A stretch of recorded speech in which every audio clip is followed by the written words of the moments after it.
তবে কি সত্যি ফারাক্কা ব্যারেজের 109টি গেট খুলে দিয়েছে ভারত? ভিউয়ার্স, বিস্তারিত জানতে হলে না টেনে সম্পূর্ণ ভিডিওটি দেখতে থাকুন।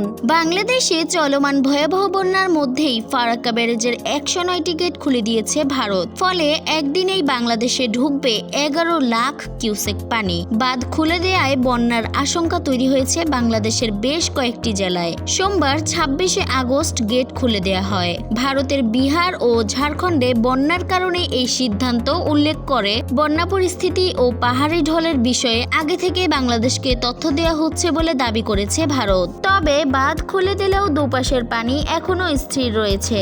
আগামী 5 দিন এই কারণে বন্যার তেমন কোনো আশঙ্কা নেই। ফারাক্কা ব্যারেজের জেনারেল ম্যানেজার জানান, ফারাক্কা ব্যারেজ কর্তৃপক্ষ সব সময় অ্যালার্ট রয়েছে। প্রতি মুহূর্তে নজর রাখা হচ্ছে। খুব কম সময়ের মধ্যে যেভাবে পানির চাপ তৈরি হয়েছে তাতে 109টি গেট সবকটি খুলে না দিলে ব্যারেজের উপর বড় চাপ তৈরি হচ্ছিল।